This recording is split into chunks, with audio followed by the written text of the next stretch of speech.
You're a herb? Yeah, somebody's got to be. You're the hard R. I'm the hard R. Are you comfortable with being the hard R? I am. That's insane. We're live, by the way.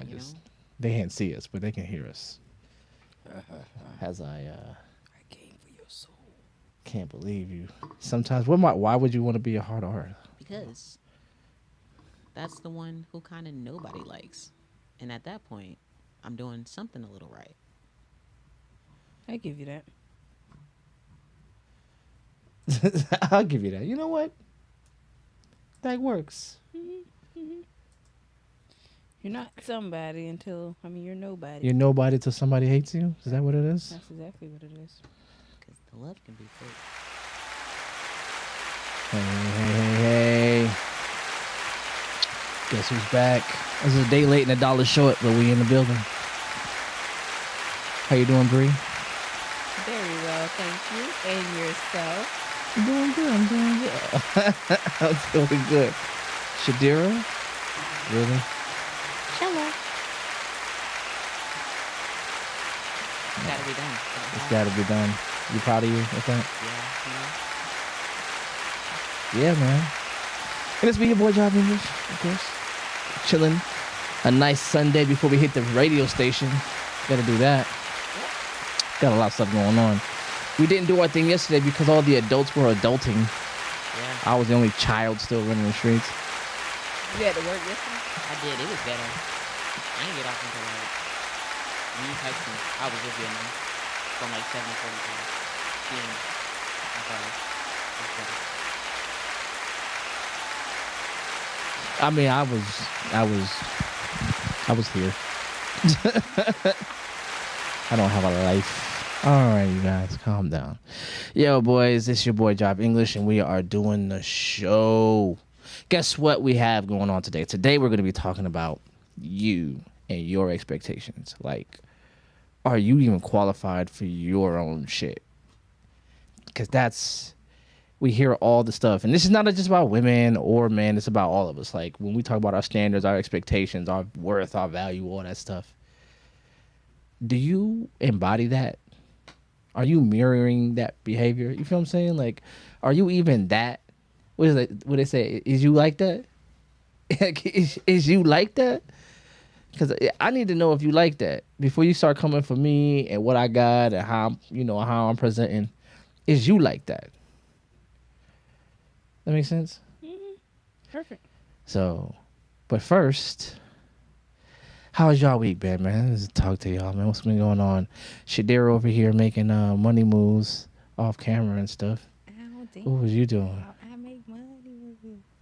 Well, outside of adding on to my notes, I had to actually scroll to a note on the topic. Oh, so you had a note on this type of thing? Yeah. So you got some work handy. You got handy work with the social issues. Excuse the screen looking purple. It's good for your eyes. Gotcha. She says that every time. She sounds like somebody like 82 years old. It's good for the eyes, the retinas and the cones and the rods. Just because I want to be healthy does not mean it should be judged. Agreed. Don't agree with the Grinch. Wow. You're a mean one, Mr. Grinch. It's always the Smurfs. Oh my goodness. Don't hate on my hat. My hat got sauce. No. That's not the Smurfs. You're just incorporating. What's that Smurf's name? The one that's always grumpy. Grumpy Smurf? I didn't know how the Smurfs worked with the names. I don't know. It was grumpy. I never fully. Was it grouchy? It was grouchy. I was about to say, are they like the Seven Dwarfs? Yeah, I was like. Yeah, that grouchy Smurf. Then there was Smurfette. Then there was Brainy Smurf. I never fully watched the show. Me neither. I don't imagine you would. What was y'all watching when y'all was kids? Like, what was y'all really watching? Rocket Power, Degrassi. I was playing outside a lot. I really liked Cat Dog and Cat Dog. I fuck with Cat Dog. and Real Monsters. That was cold. I love that one. I hate it when it went off air. Angry Beavers. Angry Beavers. Yo, I like that one too. That was good. I Yeah. That was like in my teens when that came out. So y'all like a little bit younger than me. But I used to fuck with it. Come home from school. Do you? Sister. Yeah, all of that good stuff. But yeah, Yes. no, I never liked the Smurfs and the Chipmunks. Those were like two I just couldn't stand. Why you couldn't stand it? Why you couldn't stand it? It was just got on my fucking nerves. It was just something I just couldn't get into. Because they were short. You were short. It kind of felt like. I guess. No, I'm just playing with you. So, hard R, how you doing over there? Fabulous. Shadira with the hard. Hard on. Yo, how that wine? That wine. That was very classy. Okay. Gotta get, and you got the pinky out. I see what you're doing. I'm looking underneath the camera at her. Wink for me. When in doubt, Pinky's out. pinky up. You gotta wink. Is that from SpongeBob? It is. Yeah. Pinky's out. So, what was I saying right before we came up? I was saying Boats something. and hoes. Huh? You said boats and hoes. Boats and hoes. No, what were you just? You were talking about women not being romantic. Oh yeah. I don't think women are romantic. I don't think so either. By definition, I'm not. I would hope other people aren't either. By definition. What is the definition? The definition of romantic comes from the Roman idea of how their marriages went. In most Roman marriages, they actually were cheating and had side pieces, and they really only cared for the side piece. They did not actually care for the person they was with, because they were with them only because of the benefits of marrying somebody in a certain family, but they never actually cared for that person. They cared for the side pieces. So That's about right. I mean, I'm not romantic if that's the case. No. Am I affectionate? Caring? Yeah. I care about your feelings. I'm affectionate. I'll even like all the little things about you that you don't like. I'll even pay attention to them. Like you, sir. Wink.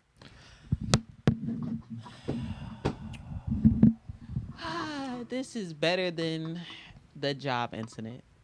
That lady was looking at me like. Anyway, moving on. Away from the etymology of what romance means, like the current common, you know what I mean? But what is romance? I wouldn't. I guess is romance like a relative term to where what's romantic to you is not. I mean, my definition. I'm You- extra. What do you Or, mean? like, I'm quirky, and if I try to be sexy, I'm probably gonna trip. I'm probably gonna make a funny face. I'm just not good at being seductive. I mean, yeah, I don't know. You got 2 kids. How you don't know? I'm silly. I don't know. You initiated. I could take it. You would have to set the mood first. That's why I'm saying women aren't romantic. Men are. Yeah, I mean, but isn't that how it's supposed to be? Because men are known to be the pursuers, so to speak. Yeah, I mean, Because yeah, I'm not romantic at all. I mean, I could do like really, I could do. I've done like dinner at home, like restaurant at home, like made a menu, cooked like a couple different sides, and you got to choose and set it up. I could do stuff like that because I'm creative, but okay, what is romance for you? That's a fair question. What does romance look like for you though? from like if a guy was doing it to me, Yeah, well, like what is romance for you? Yeah. anything thoughtful. I mean, thoughtless. Well, no, thoughtful. I don't know. That's a good question. Don't come to me because that's a real good question because I couldn't give you one. I don't know. Take me to let's go somewhere and like you put thought into what we did. You're just making this too easy. You're just throwing me the oop. I genuinely don't know. I mean, because to me, anything can be a form of romance if it's in the right spirit. Us going to the park, just walking around the park, talking, that can be romantic because that's us away from our phones, just doing something where we're giving each other our full attention. We can do a picnic. I would love to. You know what? I hear all this talk about picnics, and I don't see Lake Mare littered with picnic goers and people who just like, I don't even need to have money. It have to be something nice. I don't ever see the picnics. Where the picnics happen? Have you had it? I mean, because it's nothing to grab some stuff. Let's go stop and either get sandwiches or hell, let's go to Publix, grab some chicken. Like, I'm okay with that. Or you get your. On a. Bria, I think you're really pretty. I want to take you out. You want to like maybe like go to Lake Mare, spread out a sheet. Now, this is me just meeting you. Mm-hmm. Like I don't know you from a can of paint. Ma'am, let's just say ma'am, lady person. I like to take you out. Would you like to go Let's go to on the a park. picnic? Let's go to the park. First date. Yeah.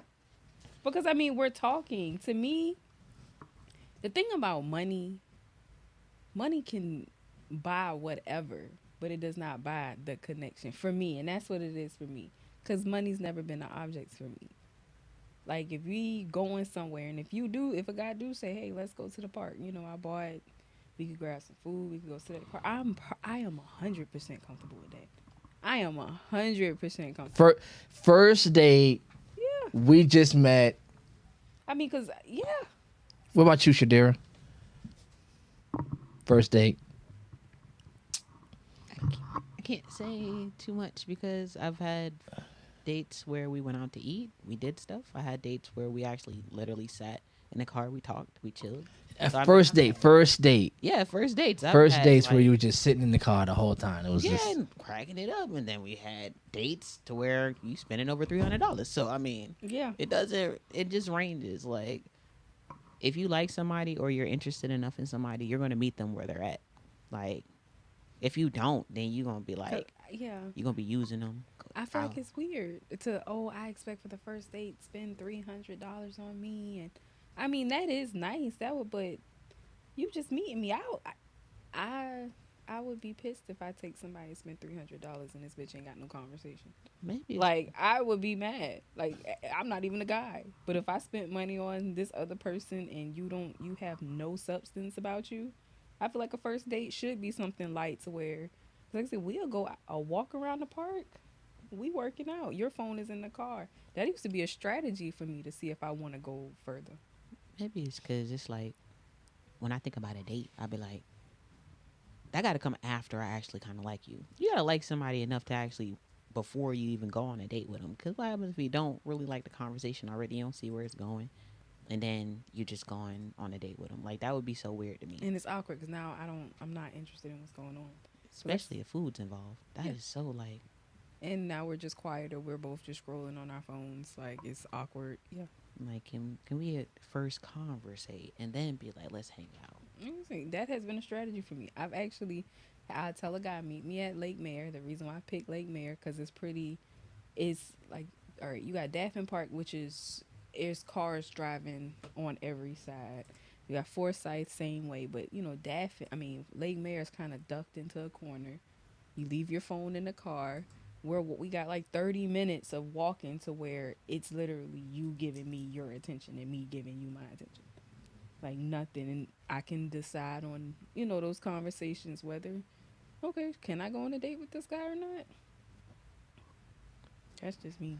all right. So first of all, Tune Out just came through the chat just to tell me I'm too old for my hat. I'm crying. Yo, It's August. Where that album at? Why he's saying you too old? Tune Out. She say where's my EP? I can't even say August 2025 because it's August 2025. Like, and we almost midway through. Where's the work? Unless he's rewriting it like he said he wanted to do, then I'll spare you. Tune, where you at, Tune? She coming for you, Tune. I don't want to tell you. You want the music? First of all, you won't come for my hat because my hat lit. Like, what? I picked this up. I like your hat. Thank you. I mean, it was more so he was aiming the jugular at the age than the hat. yeah. I see what she did. I see what he did. I see what you did. Just We don't got no snacks in here. Shadera, you ain't got nothing in your pocket. I mean, I ate before I came in here. I did. Now, too. if you would have came in here and saw me, well, if you would have came and saw me eating my, what is that called? Panic. She said you ain't got no snacks. Yo, you know what? I ate already. I don't need it. You already ate your thing? Mm-hmm. Yeah, you don't need nothing. We on the rate. We racing. Let's go. We racing. Let's go. Mm. Cause I'm running when I get home. I'm thinking about going to the gym after I do the radio today. Yeah, I'm going. I'm running. Hell yeah. Gotta burn off one of these meals. Hell yeah. I had breakfast this morning. Like I don't even eat breakfast. Me too. Cause I got up and started cleaning and cooking for the kids. And I was doing laundry and I was doing all this. I'm a domestic Negro. So Love it. so I woke him up. Oh, what did he say? Oh no, he coming for me. I don't got no snacks for the ladies. He said, "Oh, I don't got no snacks for the ladies." Yo, yeah, City Boys, August 2025. It is August 2025. And why are y'all talking about dating? You gotta read the thing. The whole thing is, first of all, if you wasn't paying attention in the beginning, I said I don't think women are romantic. I don't think women are romantic. I think men are romantic, as we are, and we are the initiators. We set up the scene. We set up the whole vibe. They just show up. Women know how to be fine. They know how to be attractive. You know what I mean? They know how to present. You know what I mean? Some. But like, do they know how to be like set the mood, set the tone, set the pace? You know what I'm saying? Get everything organized and in place. And when we go here, this is gonna happen. When we go there, this is gonna happen. You know what I'm saying? Setting up, you know what I'm saying? Like the romantic mood, keeping the conversation lively and bubbly, reacting to the stuff you say. Being charming and witty. Women don't know how to be witty and charming. I do. I can't co-sign to that part. Because I would say in a good relationship, the man is the heart, right? You keep it pumping. You are the provider. You are the backbone. But a woman is the soul. She gives the life. So I can't co-sign to that because I mean but okay. So that's once like women turn on once the relationship is set. Like once this is her man, then y'all turn on. or it's safe for me to be. You know what I mean? So the romance is risk. Yes. Women don't do risk very well. Like I'm not doing all this. Neither guys, because a guy could go through one heartbreak in middle school and it's just on go for every woman after that. So I'm niggas. yeah, exactly. So I feel like I'm niggas. It's both. It's Teresa. especially now, especially No. now. Everybody's been hurt. Teresa.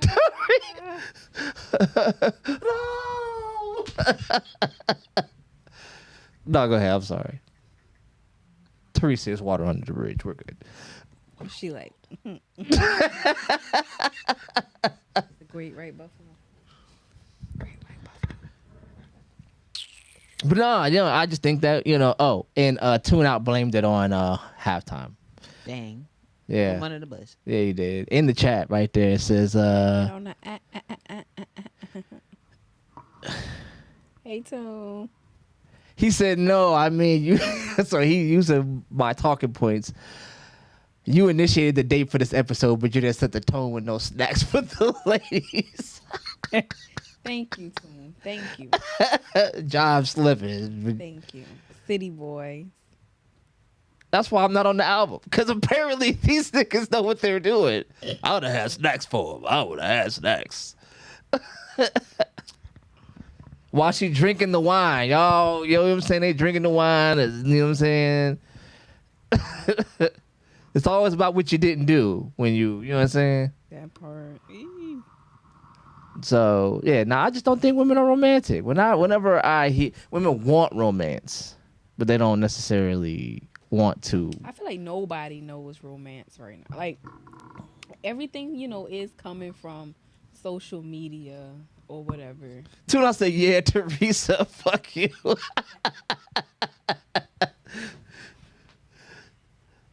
ahead. I'm sorry. That was good. Because fuck Teresa. Fuck Teresa. But yeah, no. I think nobody is. Everybody. Teresa got both of us. This is what happened. I'm not the only one Teresa got. He I'm like, sorry. damn, you know Teresa too?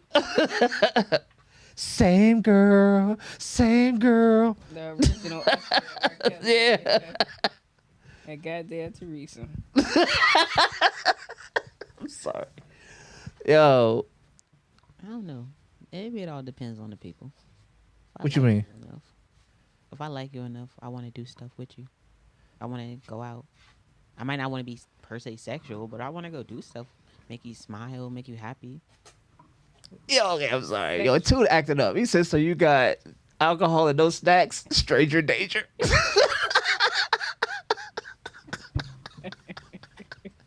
That is kind of strange. I mean, hey, yo, if y'all had to leave, I understand. Like, there are no snacks. I should have brought snacks. That is kind of You creepy. just wasted and half my way with you. Right. That's All because of Teresa. no, because of Teresa. I don't know how to love. I just know how to take. I just know. Take.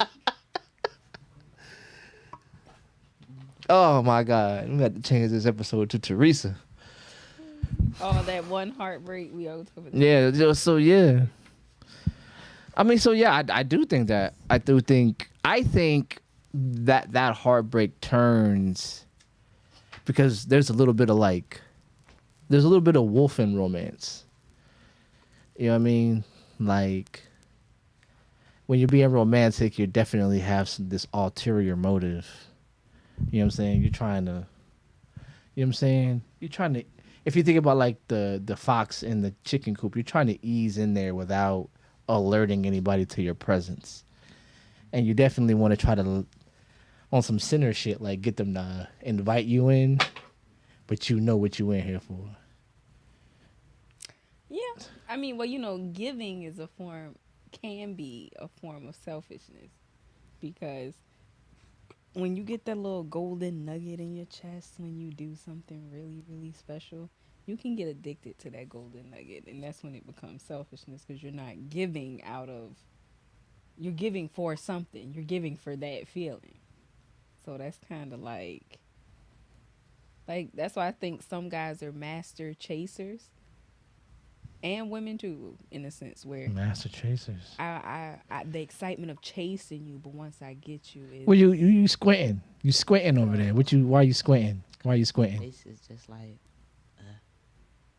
I don't know, because it's like, you ever just did something because you want to see somebody happy?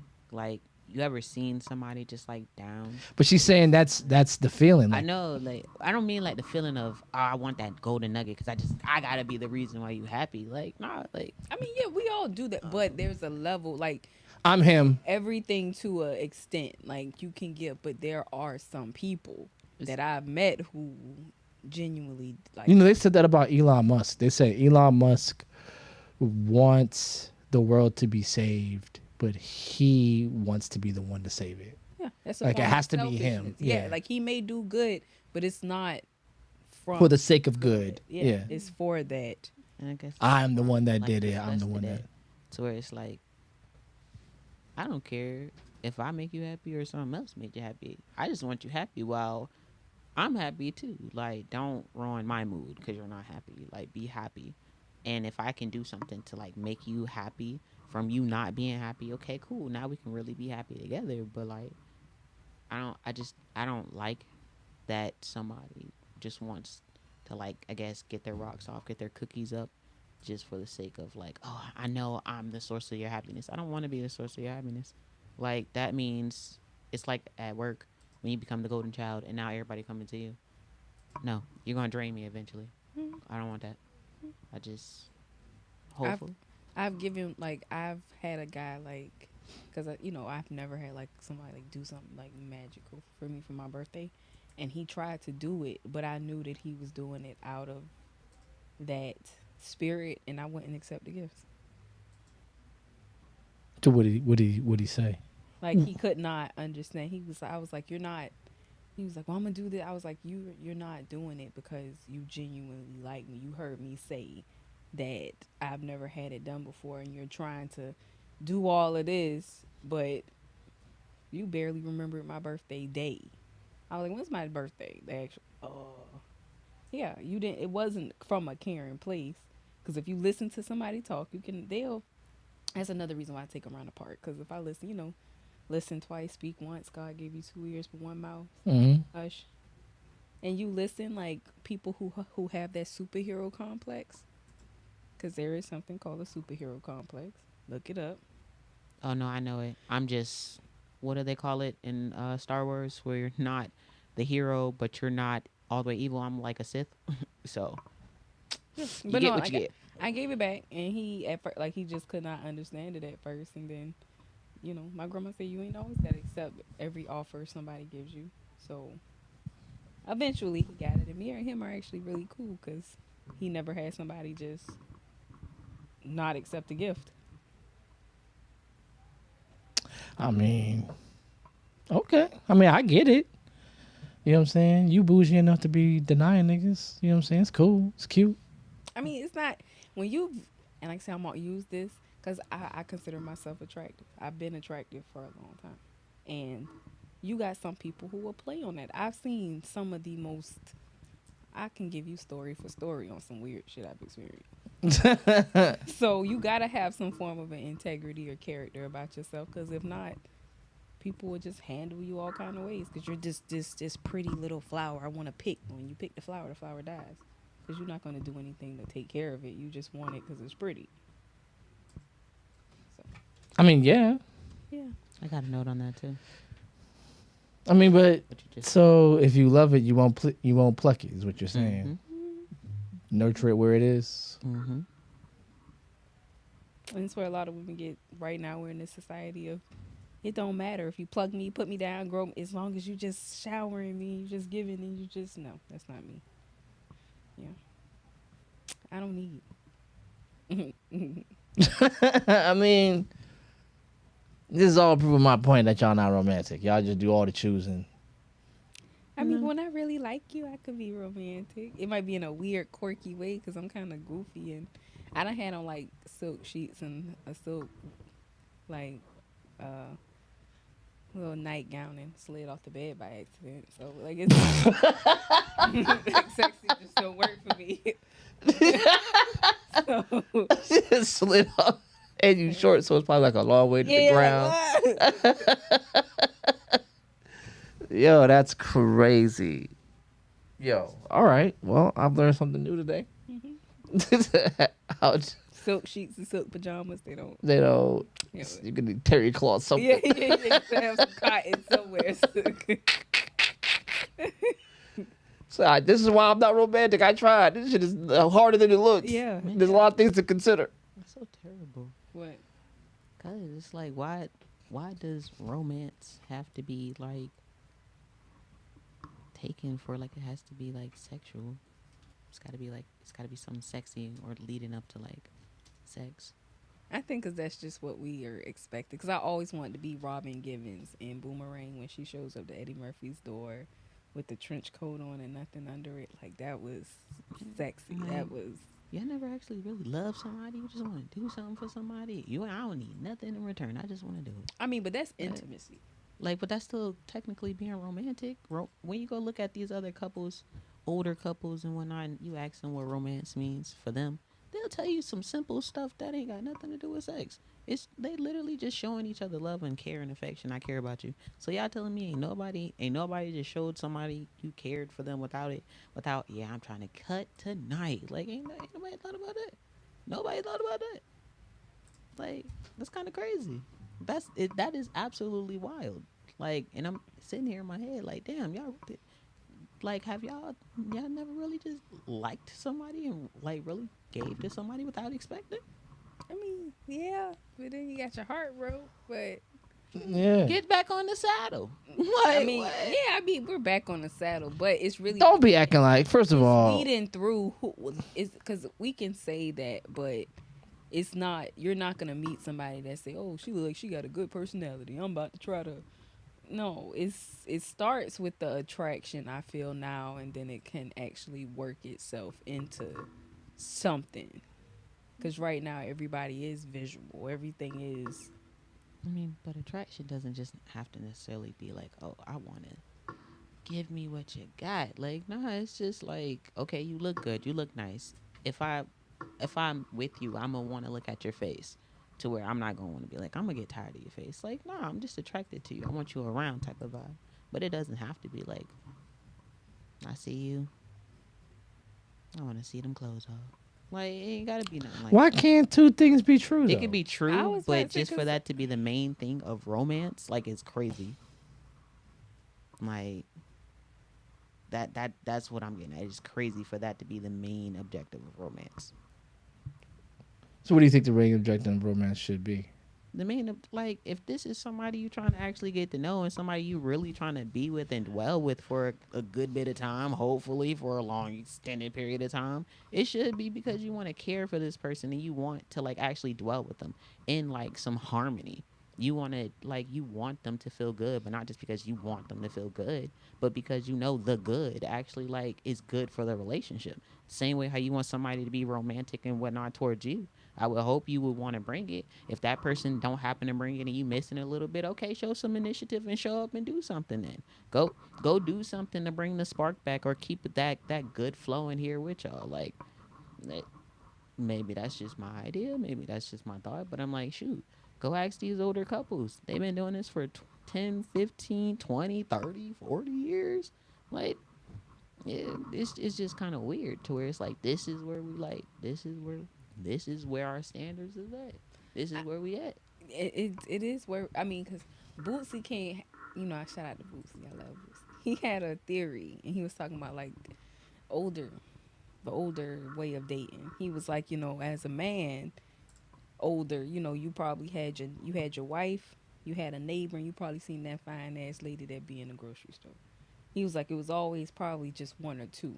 Now you in this world where everything really is at your fingertips. It's not just the lady at the store or the neighbor. It's a massive group. Like, we are over sexualized. We are. And If you you're gonna get tired of hearing me say it. It's a tightrope. if you can't Like, that's the best way I could say it, because you really do have to walk that line. if you can't control your urges for somebody you say you're trying to get to know, to be with in a union, to actually be in a relationship with, you have a problem. And Oh, we I can't just agree. keep saying that it's like, it's the everybody. No, you got some self control problems. You don't really have a standard on what it means to be with somebody for real. And that's true. But like I say, we're in this society of plenty. The flesh is quote They unquote had plenty back in the weaker. day. But That was right plenty now, for no, them. no, no. We have nonstop porn. You got to think porn has really melted the brain, because you got men who really think that a woman is supposed to be that freaky.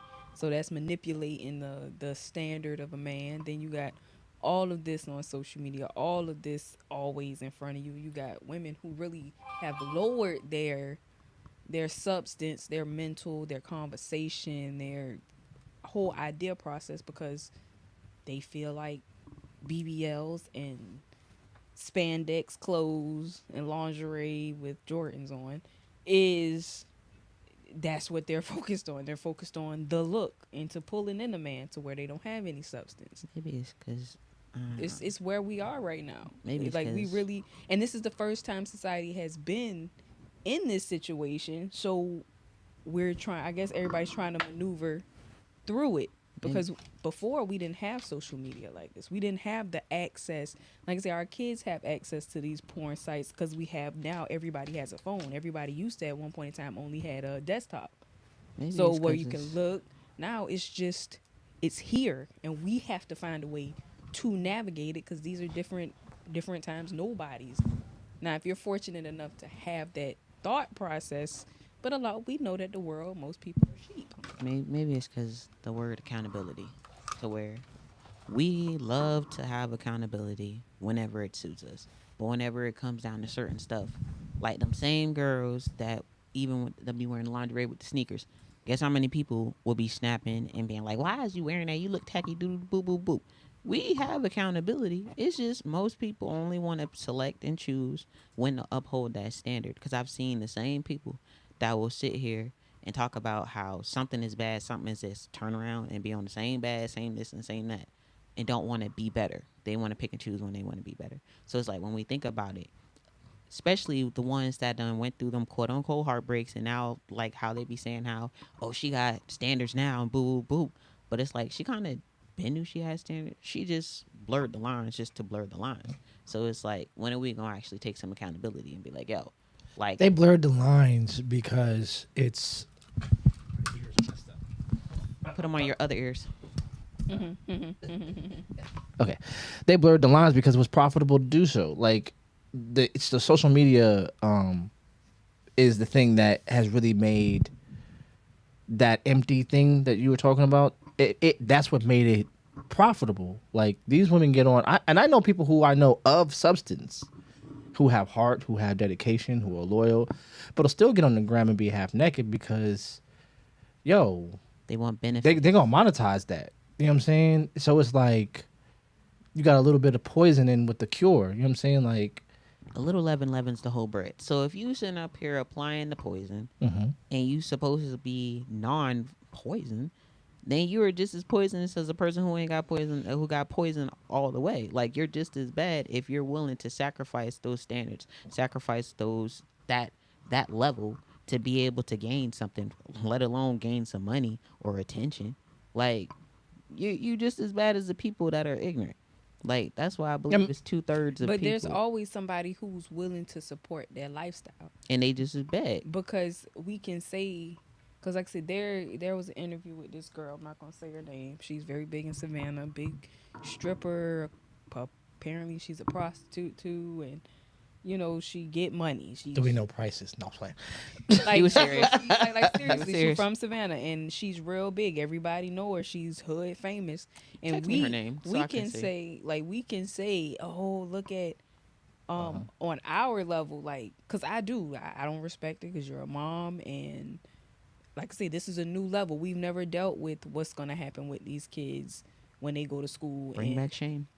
now we got OnlyFans moms, and I for $5 I can look at your mom pussy. We this is a whole new level of bullying that's about to come up. This is a whole new world that none of us know about. We're Bought just your mom for $5. dipping our toes in it to see. But that girl has a whole fan base that will say, well, at least she's taking care of her kids. At least she getting her money. At least because this is the world we live in right now. Not saying that it's right. Not saying, but being a woman of substance with character and integrity, looking at it, she got all the attention, but it has to be in that person. Me, I have to know that my integrity is more than a dollar or a price. I'm gonna play devil's advocate then. We have to put it in all perspectives, because what happens if a girl's not like selling pussy and whatnot, but she's selling drugs or robbing folks? I mean, at the end of the day, you're still doing anything for a means, because what, you got kids to take care of. Like, I know there's a girl no right now sitting. She got life. What, a life no parole. She had a daughter. She set a man up like and got him killed. Now she got life, and guess Like- what? But girl, she was getting her money. it's no justification for you not having a standard. Like, if you ain't got a standard and you just trying to benefit off of certain stuff, you're just as bad. But what Like, if that's their standard? Because like I say, you can go it anywhere could be and their get supported. standard. It could be their standard, but at the same time, when you run into people that know what the actual standard should be, especially when we look at what actually's been working time and time again throughout the generations, what's actually made it versus just the plague that's kind of like easing through. Like, when we look at it, people know about them, about what's an actual standard for real, for real. Most of them will bring it up and talk about it, but they're not going to want to uphold it because it's not convenient.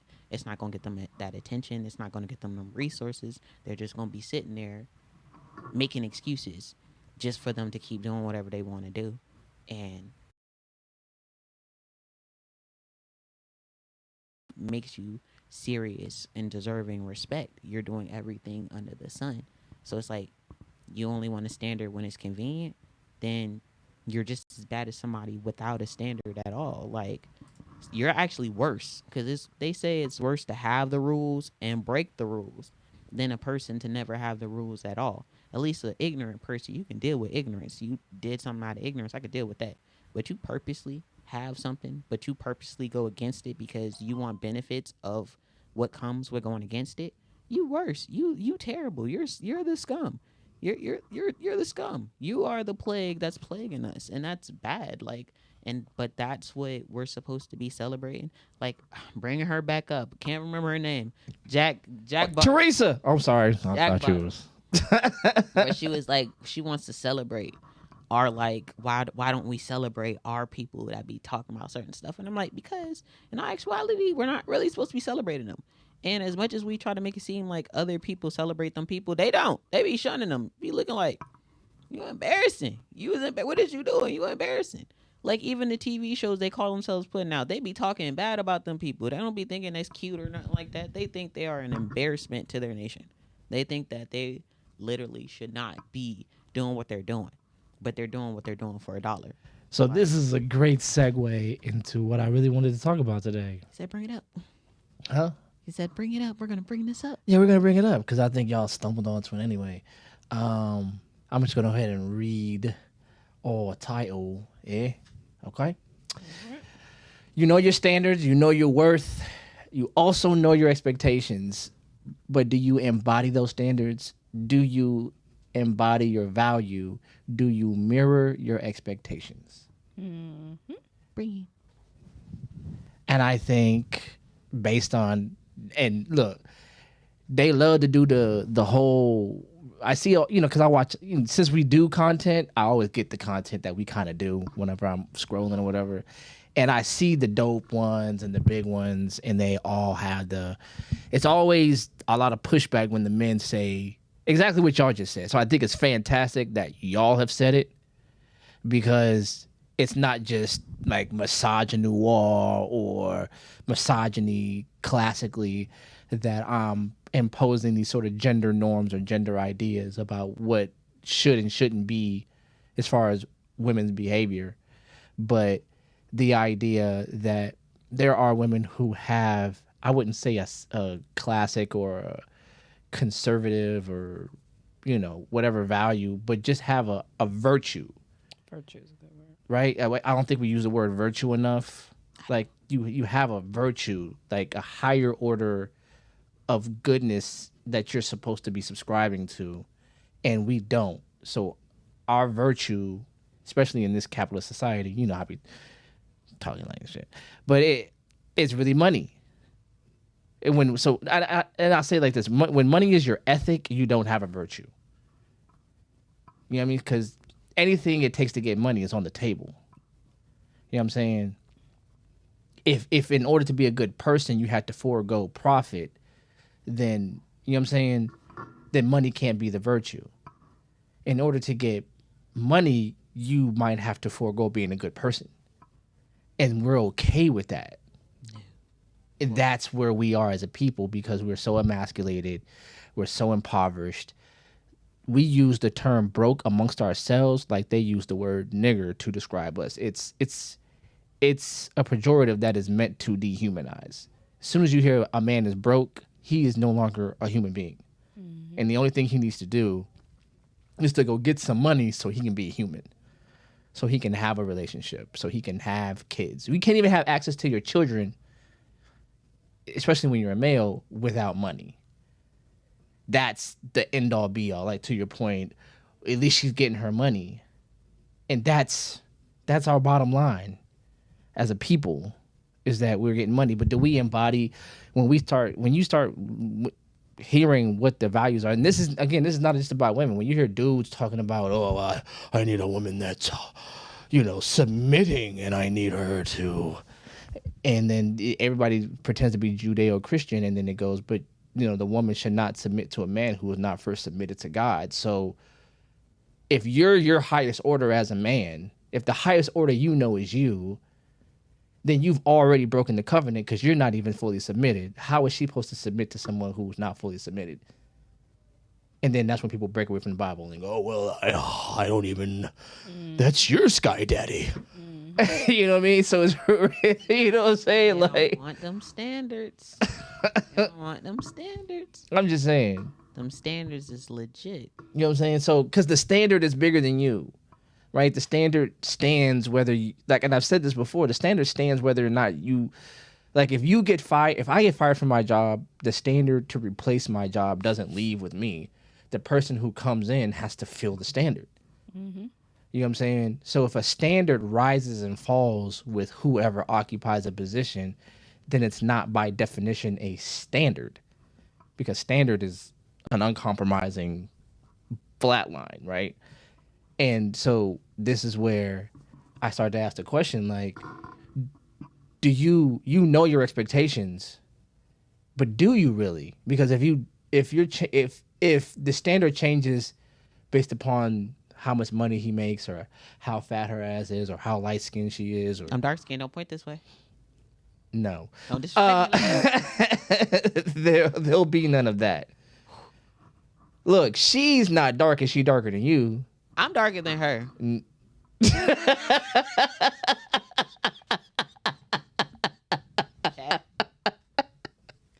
She's like, no, baby. Yes, Let's just get on with the rest of the conversation. That's where you at, baby. That's where you at. Wow. We just gonna move on. We the same complexion, whether you want to believe this or not. We're just gonna, That's fine. Y'all don't see. We just go co-sprout all gonna through. breeze past that. Yeah, we just gonna keep going. We ain't gonna let you sideline us in the I ain't name like of the that. Lord Jesus. You pointing at me the way you're like, light skin. Hold up. The darkest Negro in the room. Don't do that. Adjustment. And So when we're talking about standards, is what we're talking about, because we're not fielding that. Don't let the lighting in the room fool you. All right, this is stage lighting. That means I'm looking. You got to with walk you, like, outside and be the real you. dark skin. she walk outside, turn to Edward Cullen, she start glistening. Glistening. I'm listening that melanated chocolate, you know. Ooh, Milk chocolate. Not that chocolate. So when your expectations, now your expectations, and here's another thing, your expectations ruin gifts, ruin intentionalism, because it turns everything into like a debtor's transaction. Took my generosity and start treating it as if it's owed to Yeah. you. So then, like, when I do things, you almost come, or when she does things, or whoever that person is does things, it has this air of about time. I got notes on that. Go ahead, let's go. What you I got? feel like that part, it's in being a parent. We're going to take it back really quick. Sorry, not trying to turn this to a parent thing. You have to be taught appreciation. And we forget, it's a lot of things that we're not teaching our children now, because we raise our children to feel like people are supposed. I was raised to where anything anybody do for you is a blessing, because nobody obligated to do shit for you. Mm-hmm. And like they got a little church song, any way you want to bless me, I'll be satisfied. That is literally my saying, because nobody owes you anything. So you have these women or these men who were raised to, they weren't taught appreciation, or you just feel like somebody's supposed to do something for you. If we together or something like that, especially out of meeting somebody, nobody's obligated to take you on no damn $300 date to get to know your country ass. how fine you is. Like, do you have any substance about you? Are you worth it? Like, I feel like we really do have this. It's a difference between a standard. It's a standard. Disappointment, you just too much. And it's them same women who be like, oh, he can't rise to my whatever. I've been on a $300, I've been on a wild, crazy, expensive date, but it didn't start that way. And hell, I've done that and not have to give up no coochie. Why? Because we've had a good time. You understand, before the conversation, and we enjoyed each other's time. But that's like how it's the same way with when you walk, like they say with being Christian or being whatever religion you choose to be. You don't have to push your religion on somebody. You can live a certain way to where people want to know your religion just by the way you are. Yeah, and even secularly, just know your expectations and standards. And walking But in that. yeah, like the way that you love makes me want to love to that capacity. Exactly. The way that you know what I'm saying, you care, the way that you provide or whatever. Or the way I you want to care meet for you. yourself. Like, Right.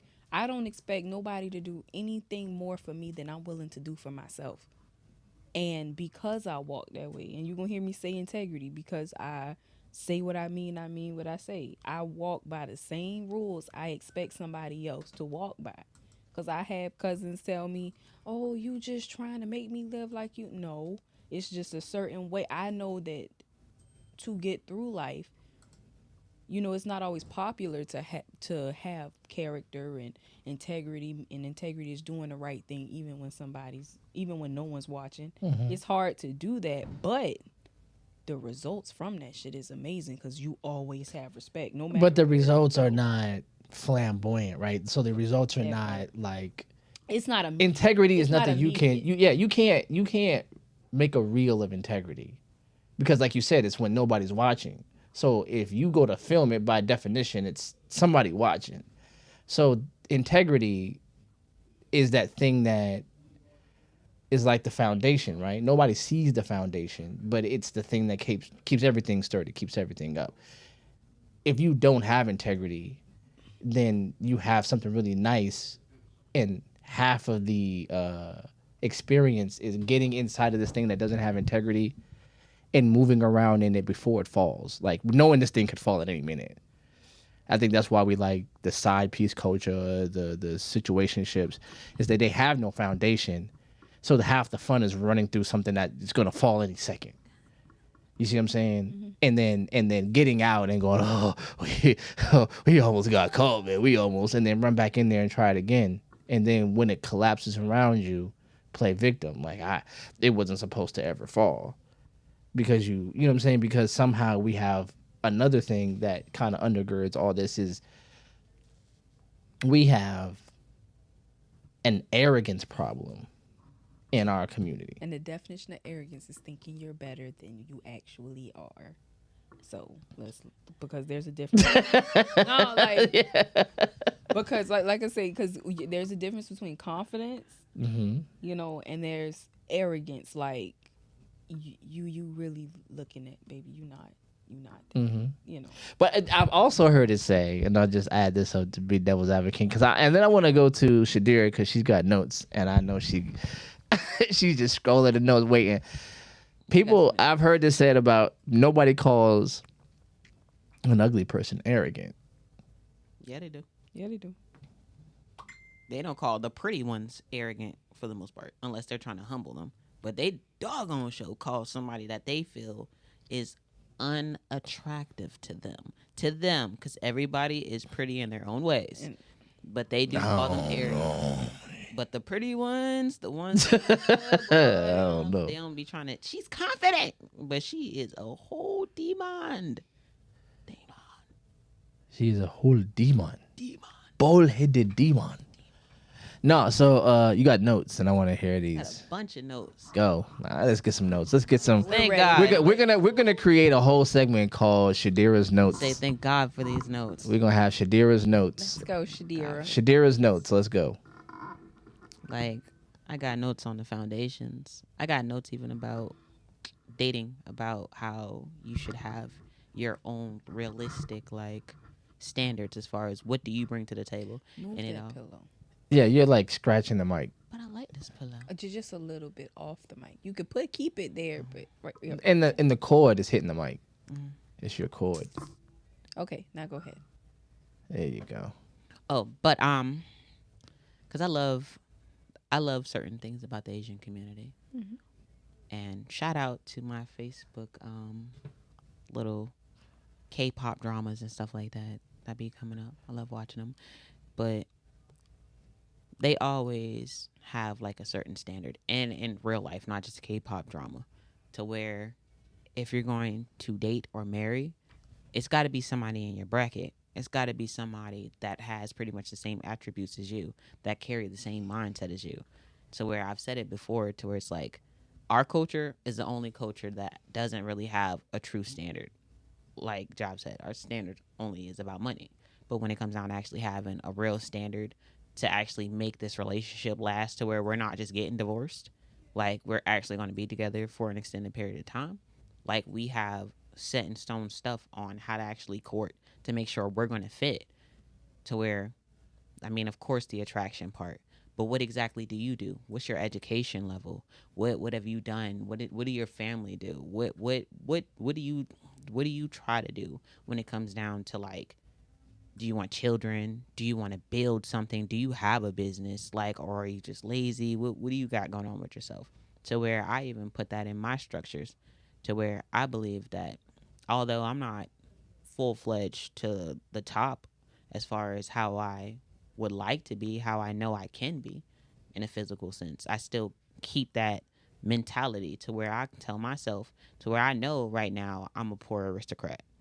I might not have the aristocratic money that's supposed to be with it, but I know how I keep my mindset and how I move. I'm an aristocrat. It's certain things I'm just not going for because why should I have to go for it? If I'm not going to subject myself to it, to where I'm not going to be on certain stuff, why But- should I be with somebody that's on certain stuff? So, but doesn't that the idea of being an aristocrat like that kind of gets into elitism and classism, right? So there's this idea that there are stations. Not really. Go ahead. Maybe it's because of how I view it.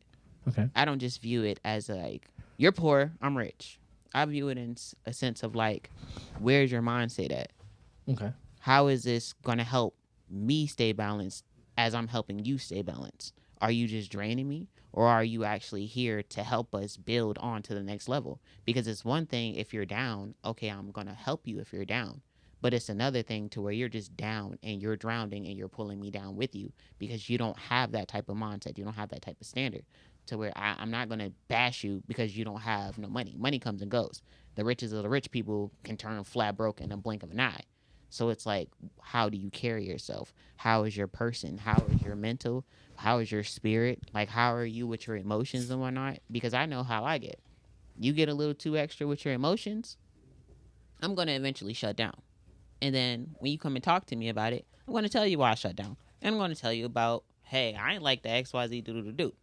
And when I see how you actually, like, answer to that, that lets me know, like, nah, you not on the same type of healing type of vibe. You're not on that actual, we ain't here to cause grievance towards each other. You are actually here looking for a babysitter, and I can't be your babysitter. Like, I want to be supportive, I want to be helpful, but I'm not your babysitter. Like, I'm not expecting nobody to be my babysitter, and nobody's expecting me to let them be my babysitter either. So it's like, what are you doing? What kind of mindset are you carrying? If we're going to be in this together, because that's the only reason why I'm talking to you anyway, if we're going to be in this together and we're actually going to make this like a distance thing, then what are you on? Because I know what I'm on.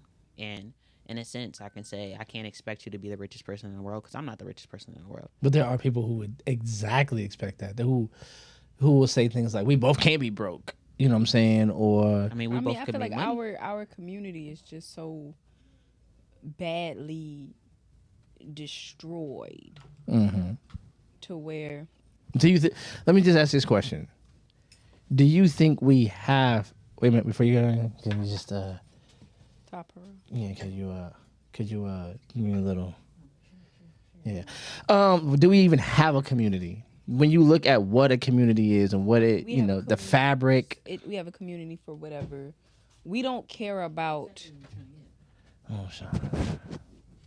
I mean, for us, it's about we've turned away from what truth should be. Mm-hmm. We want to hang around whoever's going to accept whatever from us. Like, we don't want the actual community to where you can speak to my child because you see my child doing wrong and I back you up, Mm-hmm. Or the child's acting up in school, and instead of me being on the teacher side to figure out Mm-hmm. what's going on, it's me and this child going against this woman who knows my child probably better than me because you're around my child. And you Especially in the K through 5, like once you K through 6, I think K through 5. Yeah, that teacher has to deal with your child most of their waking hours. Or I tell people I knew driving a school bus. I knew some of y'all parents, some of y'all kids way better than you did. Mm-hmm. So I think our community is just so broken because, like I said, a woman say, I've heard a woman, an older woman, because this is whatever happened in her lineage or what she saw. If a man don't hit you, he don't love you. Now that's what she passing down to her bloodline, to where now her grands or whatever feel like now they in abuse relationships because that's their perception of what love was. I heard another woman tell her daughter he better be paying. Like, I've heard a woman boost her child up for prostitution, but she didn't. We don't want to call it prostitution, but oh, if you gonna give him that, he better be giving you this. Like, I heard a lady say, I heard this. I don't know. Where did I hear this? I want to know. I want to say I know where I heard this, and I want to say it's either I know I heard it in person, but it was. And forgive me, this is not my words. This is words I heard a woman say this. right. Smile a little too hard. Yeah, because it's a wild sentence, yo. This is a wild sentence. A wet coochie and a dry purse don't match. Yeah, I heard that before. And I came from. That don't sound wild to y'all. Like, It I is mean, it's wild. 100% wild. But that's just this everybody's framework. The framework for everybody's moral and ethical decisions is based on wherever they came from. Mm-hmm. So we can say as a culture, we can say, other cultures are more embedded in, but we don't have that. We are just so, we're for whatever. I mean, if they're embedded, we got to be uprooted. We're like just torn out of the earth. And we are just for whatever group you want to be a part of. Because I had a mom who told me when I lost my virginity, some people, you just don't fuck, Bria. Some people are just off limits. Just because you can fuck them, don't mean you should fuck them. And you just like, okay, well, I mean, you knew I was doing it, but you gave me a certain standard to where, yeah, have some form of decorum of whoever you give it to, whatever, but everybody has something different. Yeah. And like even now, we got grown women who really, and I hate to hear it, like you might as well write your pussy off on your taxes as earned income credit, because like I had a woman, I've had a woman sit on my couch, my friend, God bless the dead, brought a woman to my house and they tried to recruit me to prostitute. And I'm just sitting there looking at her, and she like, yeah, if you gonna do it, you might as well do it. No, ma'am, this is mine. I decide what goes in and out, and I make that decision. I'm not letting a dollar. And she was married, and she said this, and she was married. She's sitting across from me like, yeah, it's 2 dicks I suck a week, and I can say I know that money is set off to the side. I'm like, this bitch is married, and her husband knows none about where your extra money comes from, but as long as you getting your money right, like that shit is weird. And she has daughters, and her mama the one who told her, if you gonna do it, you better do it for free. I mean, you better not do it for free. So we fucked up. Yeah, no, I don't disagree. I blame these churches. Everybody going to Sunday school but ain't getting no learning. I can't even co-sign to that, because I think it's the hypocrisy, the hypocrites of what was seen. That's what I'm saying. Or what's been going on, because we do live in this world. Because I got a cousin who will be on the hotline, love her to death, prayer hotline, or I got a aunt, they will be in church, but you don't walk what you. That's what I'm saying. Talk. That's what I'm saying right now. To where they ain't getting no learning.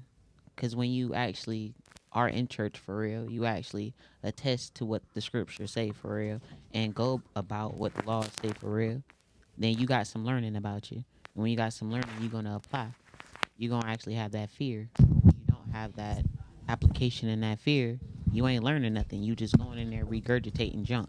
So it's like you ain't learning nothing. You ain't getting no learnings. You in these churches going to Sunday school, but you're not learning what Sunday is supposed to be schooling you on, even though Sunday is not the Sabbath. Message. But so here's the thing though. So like to like, and I get it. Like there should be an ethic that is a standard for sure. But when you see these people, when you hear like a woman say what she's saying, that's deficit mind thinking, right? Living in lag. Yeah, you know what I'm saying? Yeah, I like that. So that I have to make sure in some way I'm covered.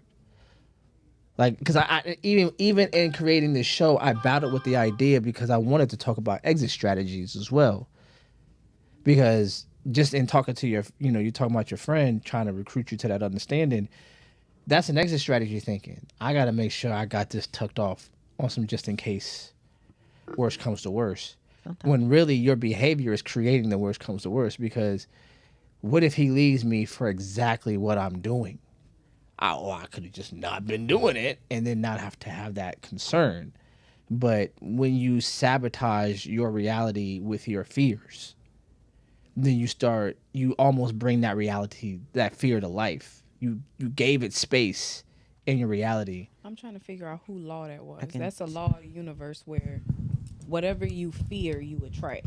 I can tell they never actually spoke to any people in the homeless community for real that actually gave them some substance in life, not just like, oh, I'm giving you food or something. I can tell they've never actually sat down and talked to a real homeless person. No, because and they're had looking any down insight. on them. Because they feel like, oh, this like Sometimes they're below me. I'm gonna listen to this woman because obviously she got a bag. She got a Louis Vuitton bag, and she looked like she has everything, the whole checklist of what society telling you should have. So why the fuck would I listen to this person who's sitting on the street and don't have nothing? Not saying that's right, because that's where you'll get most of your wisdom from, but we don't live like that.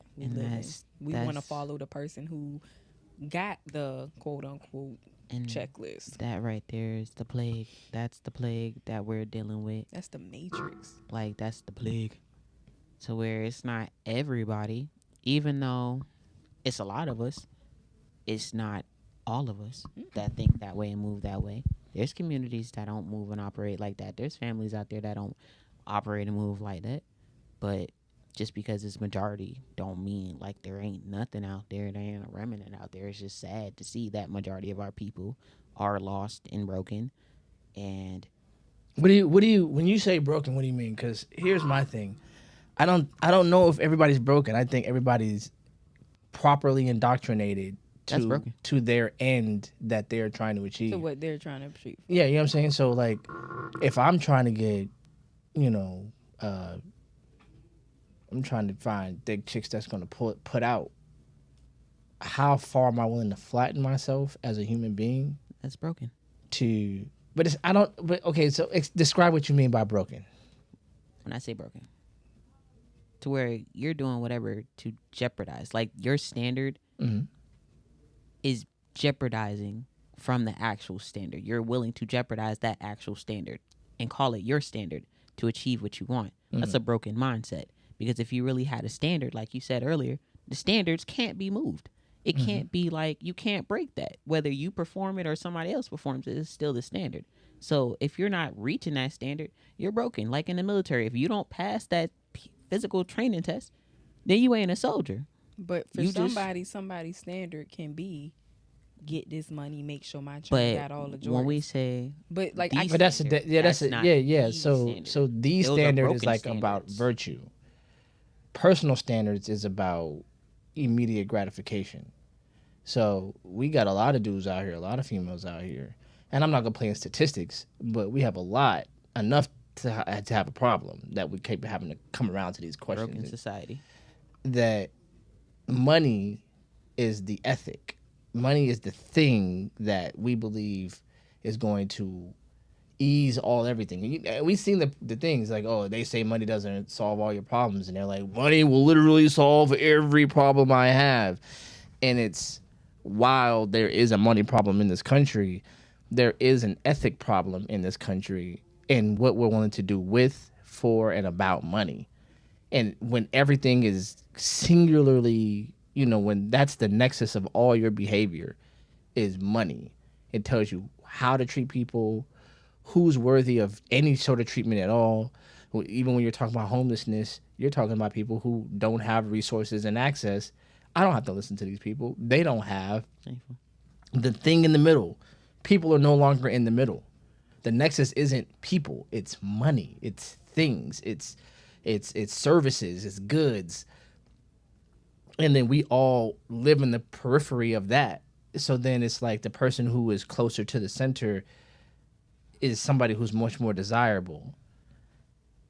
And then we start to pattern ourselves in the ways that's going to attract us to the people who are closer to it, be it our professionalism, be it our ability. Like I'll work, and we got in here, and I was like, yeah, I'm about to put in this overtime. I'm about to be agreeable to the nexus. It's money. It's resources. I'm about to be agreeable to the source, because while I can complain about it, this is the social order that we live in, and it's problematic.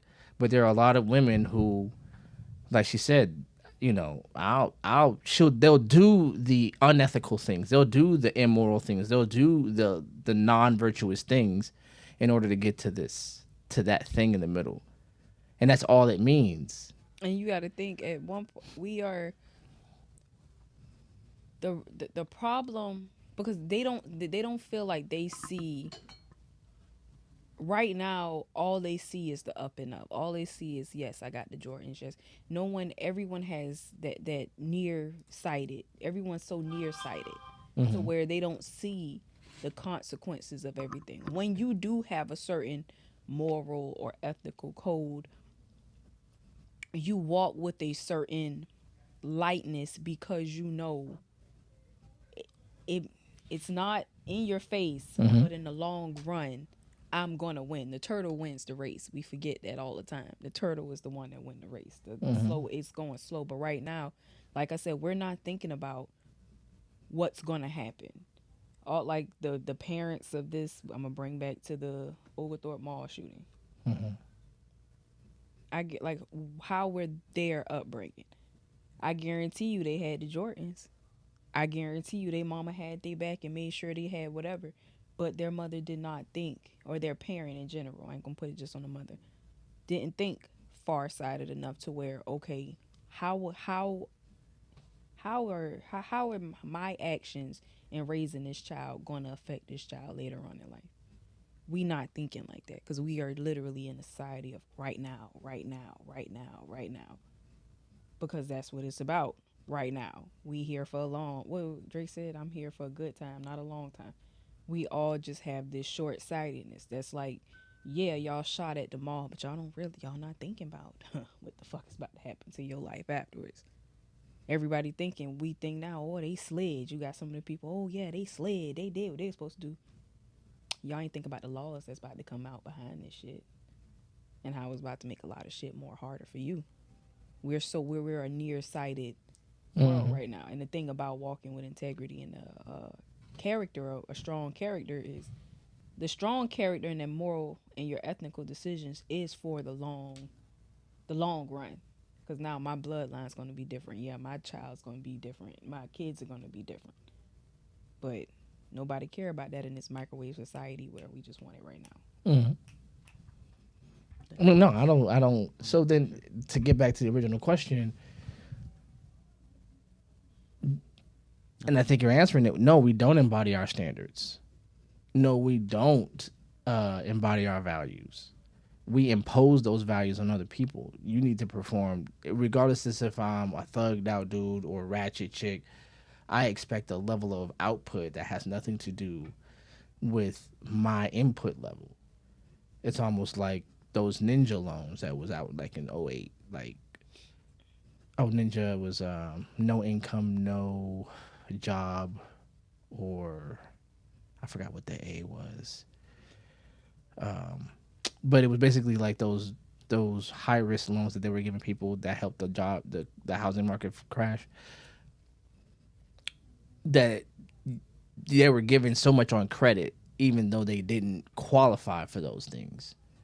So people were getting into these houses and they were given promised these low rates at the beginning, but didn't understand there was going to be this balloon payment in the middle. Then it was going to skyrocket in this, the percentage rates, and then, but it was on purpose. It was all a ploy to get you to, indebt yourself to a system. But I say all that to say that that's us.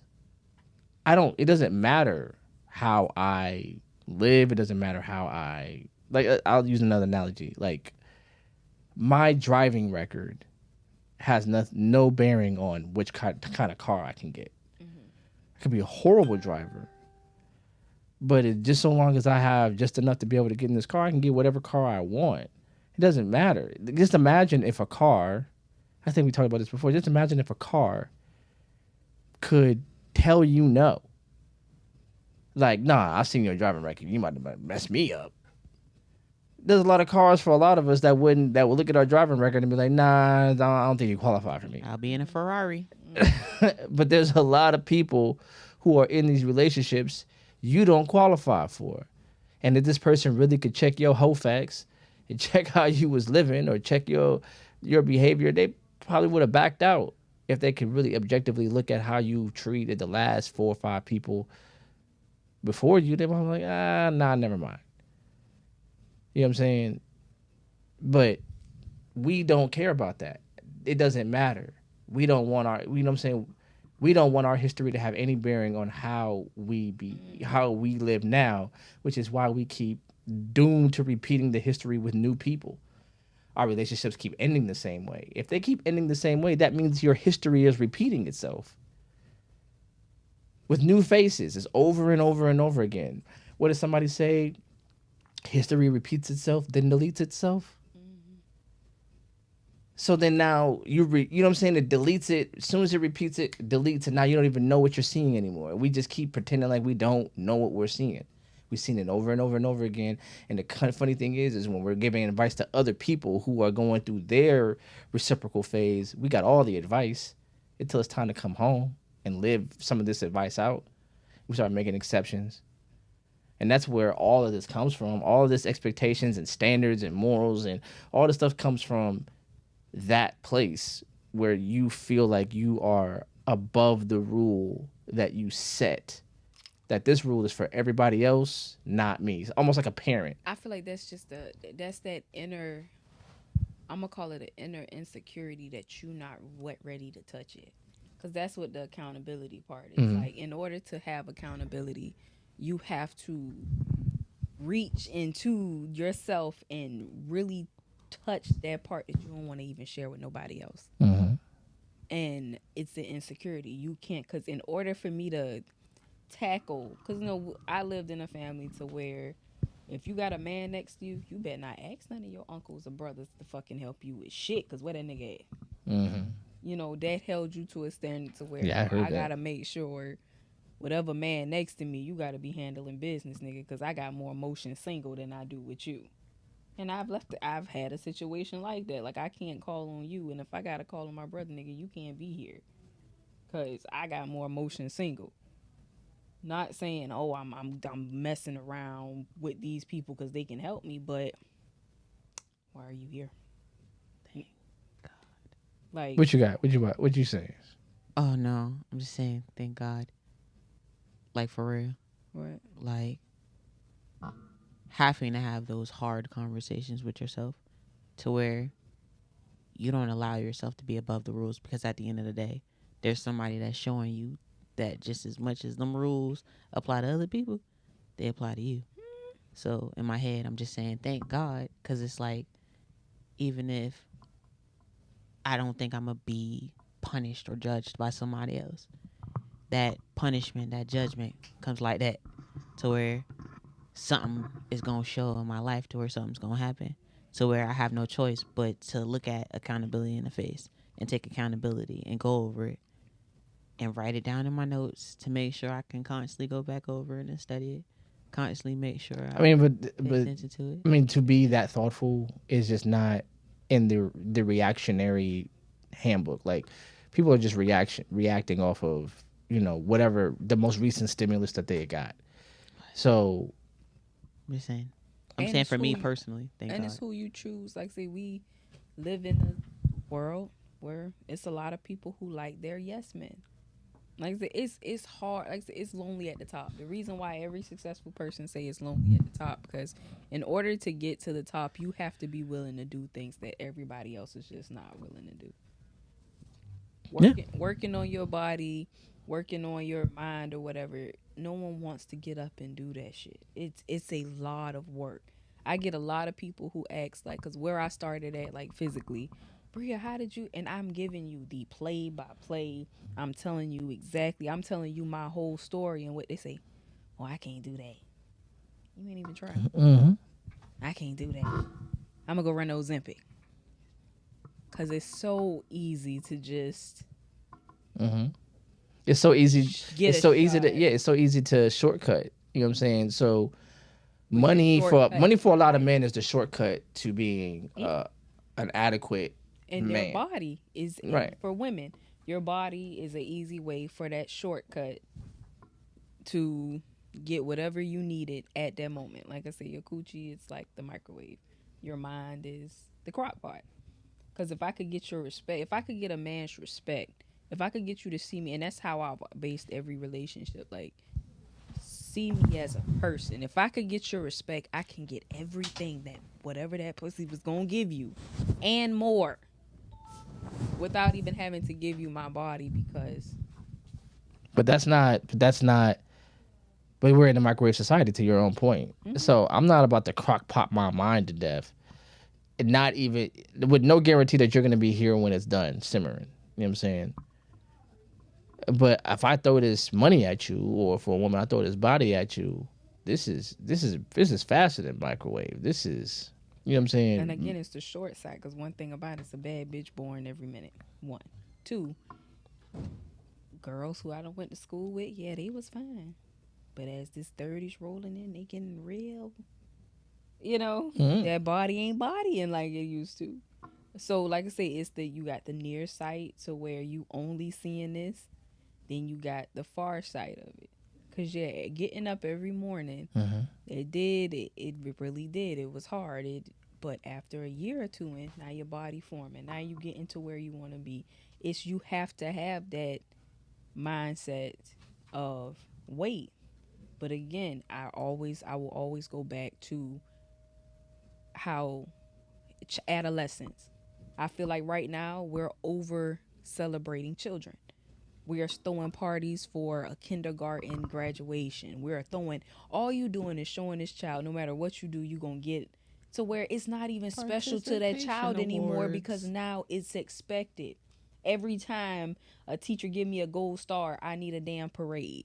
You're over Participation celebrating. So you're teaching awards. this child that, oh, every time something happens, somebody's going to celebrate you. You're the apple of the world. No, you're fucking not. The world doesn't give a fuck about you.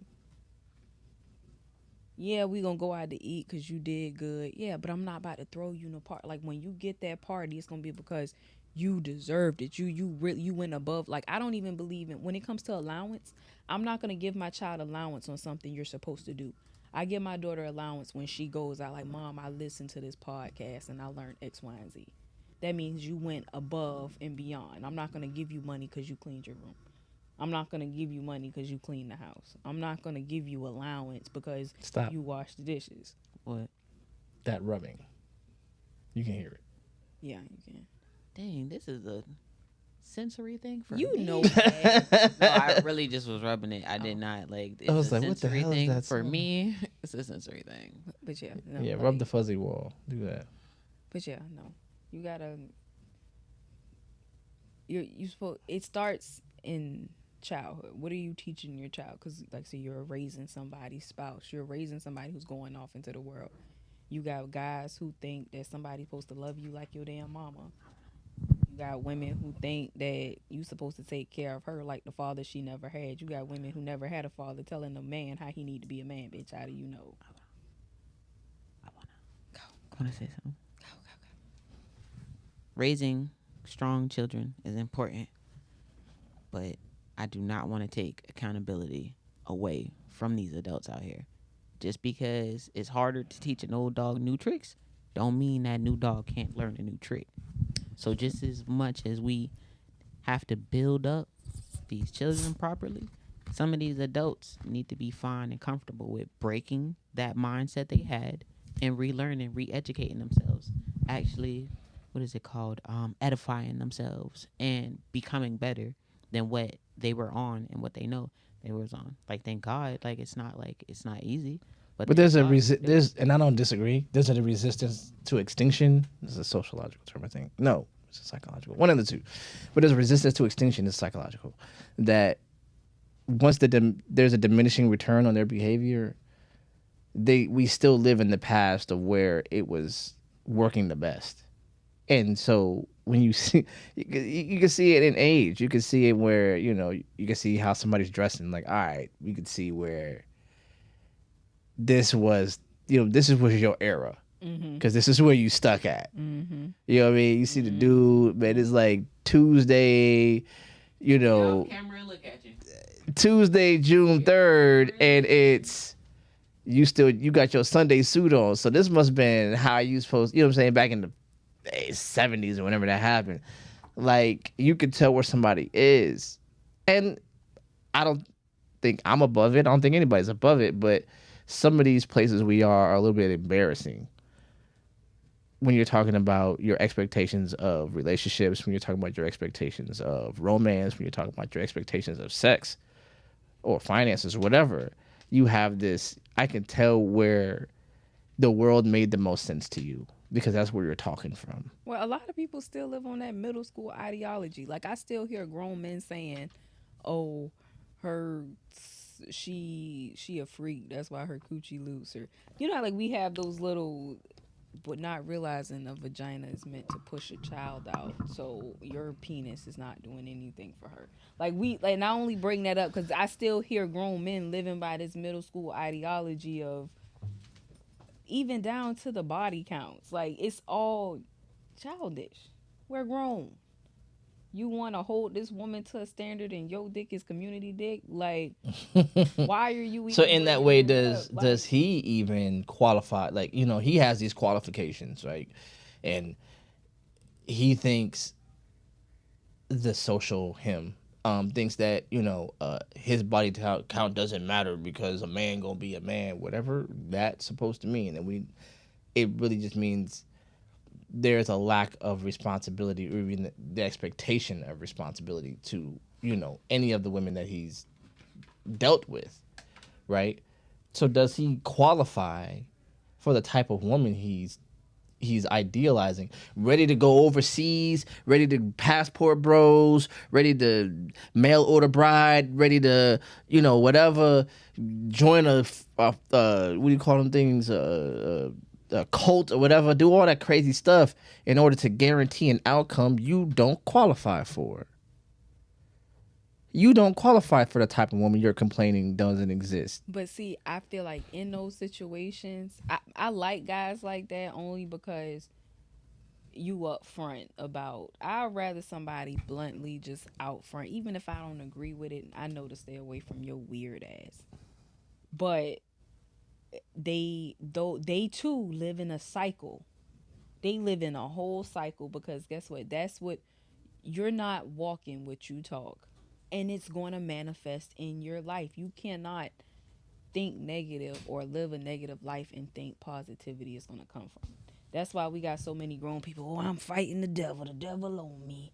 Oh, the devil won't let me go. No, that's just the repercussions of your dumbass, your choices. Oh, shout out to it was an apostle of this group that I follow that said the same thing, where it was like, oh, people always want to blame Satan. Satan did this, Satan did that. No, that ain't Satan, that's you. That's your bad actions. That's your choices and your decisions to do what you're doing instead of actually doing what's right.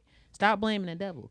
The devil might have enticed you, meaning he offered this stuff up to you, but he ain't told you to go do it. You did it on your own. You set the stage. He set the stage, and you played it out.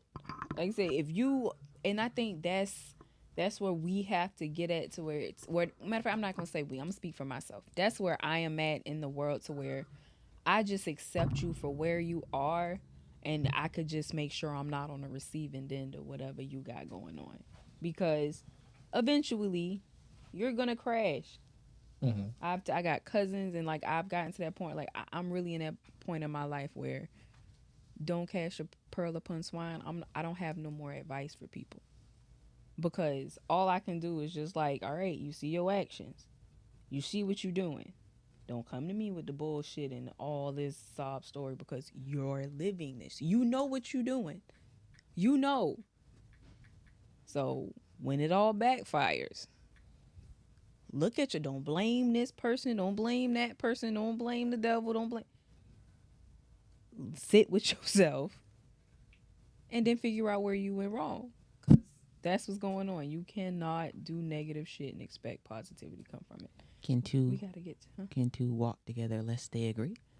So that's the reason why it's like you're pretty much, as what I'm getting is, you're pretty much like, I'm loving you from a distance, but I can't walk with you if you're gonna be doing all that stuff you're doing, because I can't have that jeopardize what I got going Yeah, on. because it will bleed into your life.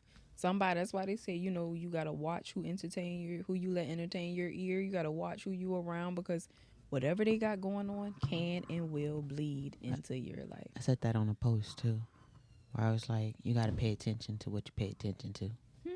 Like, I like that. Pay attention to what you pay attention to. Facts. you gotta read some of my stuff. I be dropping stuff. People might not like it. I don't care because I'm gonna post it anyway. But I be saying some stuff. But no, that's real. You do. I mean, yeah. I mean, there is an awareness of what you pay attention to that we all act like we can't. We act like the algorithm is some sort of god, and that we can't escape it. We can't be intentional about where we put our energy and our attention. Like, oh, it's taking my attention from me. But there are people who, even in this content creation world, just behave to the expectations of, oh, you got to make your clips this, you got to do this, you got to do so many reposts, and you got to do all this, and you can't just be intentional and just blaze through and get to the point that you're trying to get to. But to the point, It's in my notes. even in that way, when you are constantly changing your standard to fit whatever the new thing is, it's not a standard. It's a, you know what I'm saying? It's a variation, it's a variable at this point. You're You or playing on a whatever. rock. You whatever the world telling you to be at that moment. Right. So in every moment needs a different. And here's the thing: there's no shame in being adjustable. There's no shame in being malleable. There's no shame in being able to just adjust to reality. But there has to be an ethic that is unshakable. And that right there, to be honest, that's how I always stood out. I never wore like the most popular thing or wore my hair the popular way or whatever, however, the whatever the social standard was. But you are supposed to adjust and, read a room and adjust. But my morals never changed. Who I am as a person never changed. At work, I'm very much completely different than I am at home, but my morals don't change. I may dial back, I'm at work, so I'm more professional. I may dial back the comedy. I may dial back the sarcasm. But as far as who I am as a person, you're not going to disrespect me. I can respectfully put you in your spot without cursing or without, just it's you. That's why you like, who said it? I think what Malcolm X says, a couple of people who said it. Stand for something or you'll fall for anything. Mm-hmm. You have to have something that you stand for. Mm-hmm. Something that, whatever it is, that this is where I'm at, this is the line for me, and I can't allow anybody to cross it. Now, I may go by it, like I say, in different ways, depending on whatever the room is, but that's who I am. Versus, and right now, we just going with the flow. This is what everybody else. And that's what Cat Williams was talking about, and that's what Dave Chappelle, when they were like, "Oh, put on this dress," and he was like, "I'm funnier than a dress." Like, I have a standard to where I am, and then look at where these people are now. At one point in time, Dave Chappelle was crazy. He was this, he was that, but no, he stood for what he had. He stood for what he believed in. No, it wasn't popular, but look at where he is now. Versus people who just sell out, go out quick, just doing whatever it is, and now you dealing with all of this, whatever, mentally. Yeah, no. It's the long game. It's what are you willing to do? Do you want to have the short sight where it's right now, or are you playing for the long run? but it's obvious that we're not. So standards and expectations and value and worth, because you hear it all. I know my worth and I'm a high value man. And I'm this, that, and the third. But when you hear what they want, We're they broke. just want more microwave stuff. We're broken. But I don't even and I my thing is I don't even think we're broken. We have yet to be assembled to be broken. We are just But we were assembled. We once had a standard. We yeah, did. but And then we got broken along the lines. here's my thing. I think the we that we talk about isn't the we that is us now, right? Like if you talk about Egypt now, Oh, no. the Egypt of now is not the Egypt of antiquity. We're not talking about the beginning of Kemet. We're talking about the Egypt that exists now. You're 40, right? We're not them. Yeah, I am. But You're 40. yeah, How long ago was segregation from your age? That's not that long ago. And it's but we like, and I heard a comedian say this, like we, like me and you, we didn't do none of that. All the stuff that got done, we didn't do none of that. we didn't, but it got passed. But it didn't get passed on because we dropped it. We said we called that generational trauma. But we And we dropped it. We said, nope, I'm not carrying that. That's something y'all did, and I'm not doing that. And y'all keep that. And we dropped it. And so then when it was time to assemble along those lines of understanding, along those lines of generational understanding, and all the things that it took to get us here, we said, no, we knew niggas. And I'm an entrepreneur now. I'm a whatever boss chick. I'm a high earner Henry nigga. Whatever the fuck it is, we said whatever was given to us, we put down. So there was social fabric that was supposed to be we were supposed to weave ourselves into. And we was like, no, I don't want to do that pretty part. much- Pick up this. we pretty much took out snippet cuts of the fabric that was made Mm-hmm. that we knew was there. We just called it old fabric. But then we started bringing it in and just calling it throwbacks, or this is just something that's adding to make what I got now look better. But we still had it. It's I just mean- whether it's being used or not, but we still But- had it. Like piggybacking off what you just said, Mm-hmm. I hear a lot. That's like going back to where people say disciplining your children. Oh, that's slave mindset. Tell it to the people overseas because they still whoop us. But that's where we're trying so hard to dispel the old to where we don't realize that we didn't have money. And this is, like I say, an older woman, R.I.P. Miss Ida. She was the closest thing to a slave you was ever gonna meet. One, I was an honor to have known her as long as I've known her. But she would always say, Black people never had anything. That we were poor as a group of people, but we had unity. We had a sense of community to where, no, I cannot pay you for your services when you fix my roof, but you know what, I do have this in my garden and you can take with you. We had a sense of pride to where we didn't need other people's approval to How be. long But ago was that? I'm gonna say she died. Miss Ida didn't even really know her birthday, because she was denied a birth certificate, and she still lived on the plantations. Her family still kept like the shacks that were Like behind it. how long ago was that? She died about 6 years ago. And how old was she when, or Probably like 86, 80. Well, like I said, she gave herself probably about 87. Okay, so my grandpa is like 80 something years old. Mm-hmm. My grandma is like 70 something years old. That's not too far away. That's not too far away at all. But you got to think, with all this wisdom Miss Ida had, all this everything, I thought she was amazing, but she still had grandkids who wouldn't even listen to her stories. She had children who just, oh, mama don't know what she talking about because it happened so long ago. Nobody, like, we don't care about what they have to say. That's In a their lot of other refusal. countries, you had to, because there was a time in our community where you had to do service. You had to go help your neighbor. You had to go, like in church, they have go see the sick and shut in.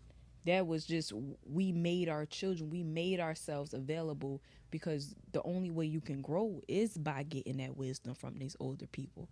But we we call that old. We got too much stuff to do. We don't want to We hear what are they an have to ageist say, society. and we We are don't want to hear. terribly. We just And want to be young forever. we don't want to hear what these. We don't want to hear truth, because them old people are gonna tell you your ass getting fat. You in the kitchen more than the refrigerator. They gonna tell you some bullshit, Broken.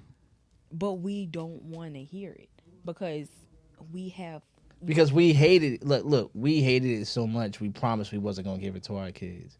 But We hated it so much. needed it. And then and so I just looked it up just to make sure I was right. Right. So the Bible says whoever spares a rod hates their children, but the ones who love them are careful in their discipline. Right. So it doesn't mean just beat your kids, but there's a discipline. There's a way you're supposed to teach your child in the way that they should go. If you spare the rod, like the current way is you spare the rod, you spoil the child, right? And we are, and I'm older now, but and my mom, I got whooped or whatever, but I understand that even in her ways and even in my ways, I've lightened up from what I was given, and I say things all the time. You lucky I wasn't like my parents, because when I was, and they don't have a reference point for what I'm talking about. I'm just talking about my history that, was predates them 25 years. Like, I don't know, the 80s. Like, what are you talking about? Like, I don't. I'm thinking I'm some benevolent parent, and they don't even have a thought pattern around that. So, because there's no history to broken support me, understanding. because I'm a single parent. I don't have a community filled with elders Right. that are of different ages, that are kind of like, so the fabric of the history is sort of interwoven into them, so they can understand. When you see other cultures that respect their elders, is because their lens sees through their elders' lens. Look, I can see how time has shifted because I took in those stories. And if I take those older people serious, I can see through their lens, and then I can see the shift. And then I can go, oh, so if this was this and this is this and this is where you get those people who are almost like revolutionaries, because they have an understanding that is wider than immediate gratification. They have a structural understanding of what the future is, because they're willing to go in the past and recognize patterns. And you can't recognize a pattern if you can't understand history. That broken understanding that led to broken people. And I don't, and I You don't love, think and I see you staying on brand, but I just don't think it's broken, because you can't break anything that hasn't been assembled. I mean, It just hasn't. We just haven't been put together. if I mean, we like- originally had, I'm sorry, Okay. but Go ahead. if we originally had a block, a building block that was built, then somebody came along and broke it. Just because it's left there unassembled again does not mean it was never once a building, a little building block. It's just left in its own destruction. It was left broken. It wasn't fixed. You ain't have people around trying to fix it. You ain't have nobody that even wanted to understand why it was broken in the first place, or what to do to actually fix the problem. Like, but we had it. Who? I mean, Where's like I said, bogus when you need him? Because can't he say- had that. But he said something about that. To where we had that, and we still have it. It's just not magnitude the way how other people are. But we have it, and we had it. We've had But- community. We've had family structures. But We have also these things. in our community, what we didn't talk about, molestation was very big in our community, and we did not touch on that. I know a lot of people, myself included, my kids don't go nowhere, because I did have an aunt house where everybody was dropped off at. But sometimes in that house where everybody was dropped at, that's when them cousins touched your ass too. So now I don't want my kids not going everywhere. My kids can't go everywhere, and we don't talk, like, we had a lot of trauma in our community too, because in our community we'll shun that gay nephew, but we'll take care of that molesting ass uncle.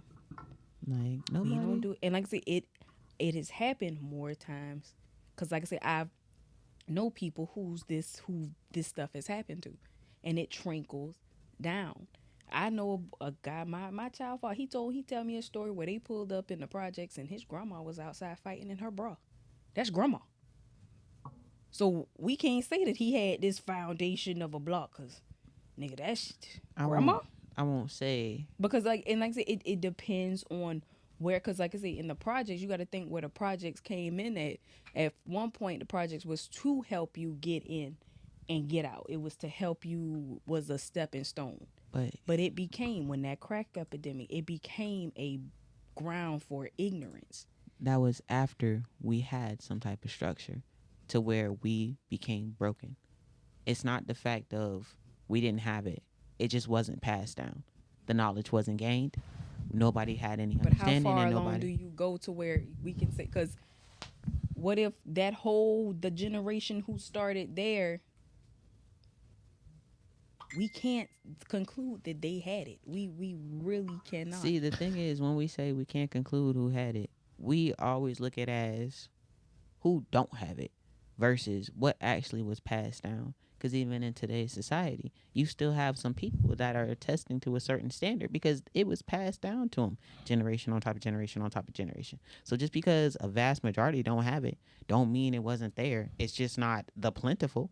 But there's a little harvest there that has been passed Like I down said, and and we were shown. fortunate. Like I said, I consider myself fortunate because I was blessed to have a mother who kept me that way.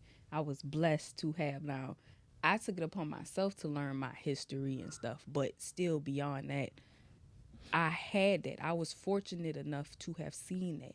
I know some people who've never seen that. And that's where I came in, where I said the accountability at, to where just because you've never seen it, but you know it's something that should be fixed, does not mean you But don't how fix do it. you know if this is my everyday? This is what I'm taught. Because One just day, because you're taught right, I I'm know people who were taught wrong. Like I'm I know families who sit around and say, I'm "Oh, a I remember when you sold drugs. This is your mother. This is your family feeding I'm gonna say this. this." I'm gonna say this because I know the way I speak, it makes it seem as though I probably had the best of the best people around me. No, I didn't. I had some of the worst of the worst. I experienced some of the worst of the worst. But I'm saying this in the sense of, let me first say thank God. Thank God I was able to actually have that mindset, that broken mindset, rebroken and recasted and actually healed to where I recognize that standard to where if you searching for something, you're going to find it. Like how you said, what you fear, you're going to eventually attract. When you're searching for something and you're like, this can't be right, this can't be right, you're going to eventually run into something that's going to help you learn. And it's either you going to take that and stride to where you're going to want to learn to be better and you're going to fix that, take accountability, really have those hard conversations and look at yourself and be like, yo, I got to fix this shit for real. Like, you're going to eventually do that. And if you don't, you're going to be just like the rest of the people that's in the wayside that's always making excuses on, well, ain't nobody showed me this and I had that. Okay, cool. You want to keep being that broken adult? Be that broken adult then. Go be that broken adult with them other broken adults. Keep raising them bastard little kids then. But if you want to be a part of something that's actually got a standard, that's actually doing something, then you need to put in effort. You need to take accountability. And even if it wasn't your fault, because what you learned as a child, you're an adult now. Learn how to actually be a better adult. Do it better. Learn what you need to learn. Seek out what you need to seek out, because there's still plenty of those libraries, I call them elders, that have good information. Them libraries out here that you can go seek and you can go talk to if you really want to go seek and talk to them. It's just people don't want to do it. And if you don't want to do it, that's on you. But I'm not going to take away from the people that are actually out here doing it, that's on it, because it's out here. And those people, those remnant, they're going to pass it on. They're going to either teach it to the people in the community. There's plenty of people out here that been raising hell in the community. But guess how many of them people actually out here trying to fix the community, knowing and saying, look, I was hell on this. I was hell out here. But I know y'all shouldn't be doing it. And I want to teach y'all better because I know now that what I was doing was wrong. They actually became the solution instead of continue to be the problem. And nobody wants to take accountability. It's only a select few people that actually want to have that understanding of taking accountability to be the solution, instead of just saying, I came from brokenness. I came from nothing, no nothing. When we still got examples out here, we still got people out here that's trying to pass that down. Do you want it or do you not? If you don't want it and you want it, it's a conversation I have with my godbrother too, to where it's like people that complain about shit that's going on in Savannah. But what the fuck are you doing to help Savannah? Nothing. You just complaining. You complaining, talking about this and talking about that, but you ain't putting in no effort to make nothing shake, to make it better. I mean, because you can't solve the world if you can't figure out what's wrong with yourself. And that's the whole Because accountability. we can say you got people out here to that you can go to, but I also can find an old lady that's gonna tell me if a man don't beat you, he don't love you.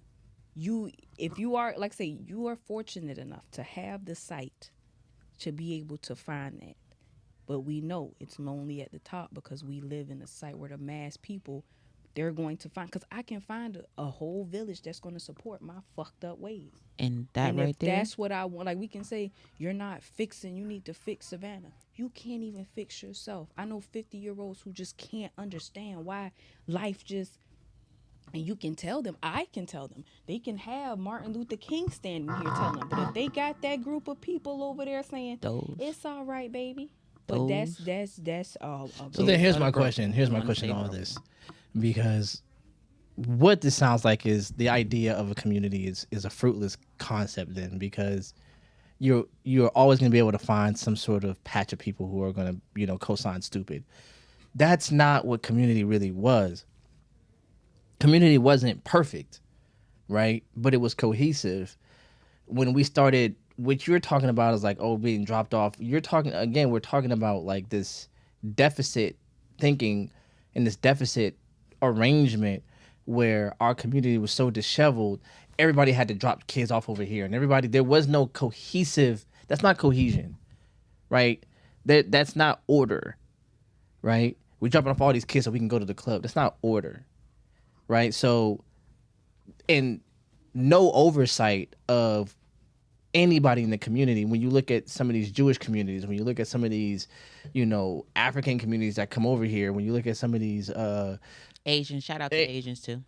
when you look at them, there is not just communal togetherness, it's oversight. There is a standard, again, an expectation that you will answer to. In the Jewish community, they have their own laws, and in the Arab communities, they have their own laws. You have to go before you go to the legal system. You got to go to us, and we're gonna suss this out before anything happens, right? We don't have no order like that. Our order is the white man. I'm about to go send you to that white man. That's the threat that we got. We don't have, I'm about to go send you to the reverend. I'm about to go send you to the deacon. Pop, and pop. he has such a standing in the community that his word stands right next to law. We don't have that because we don't respect black men, first of all. And we damn sure don't respect black women. So there ain't nothing nobody can tell you. So then now, if there ain't nothing nobody can tell you, then how can these kids defend themselves from the abuser when nobody could tell the abuser nothing? Then we all become the abuser because nobody could tell me nothing about my kids. And if I'm doing something wrong to my, who gonna tell me but the white man? Who gonna tell me but these laws that are meant to turn us into slaves on somebody else's plantation behind some brick walls? We don't have that. We think it's okay. We think it's, hey. And then now you got people trying to, so desperate for men in the community that we might be protecting abusers and molesters because we're so afraid of losing something that we never really had. We never really had men as leaders in our communities because we didn't respect men as leaders. We respect men as producers of financial income. But other than that, I don't really need you to tell me how to raise these kids. You can go. But no, and in the same sense, And that's not got historic, churches. that's contemporary. we got churches next to churches. It's so much division. There's some church across the street from this church. I can't follow this pastor because you're not living a life that you're not living a life that you can tell me what to do. Because and then you got some people well, he just human. No, if you're gonna stand on that altar, you are There's an ethic. you're taking on that responsibility. But no, we in these churches, this person, she want to fight because she want to be the head of it. We care so much about status. Oh my God, you are really stroking your leg every time. Like to turn like just. Yeah, we gotta get out of here. Yo, we gotta get to the radio station. Yeah. Yo, we busted. Yo, man, it was dope conversation, man. We gotta get up out of here, yo. It's been dope, man. Dope conversation. We strayed away from the point, but we gonna get back to it next week. We gonna come back to this. We got some guests coming next week. And we gonna revisit this conversation, y'all. Y'all take it easy.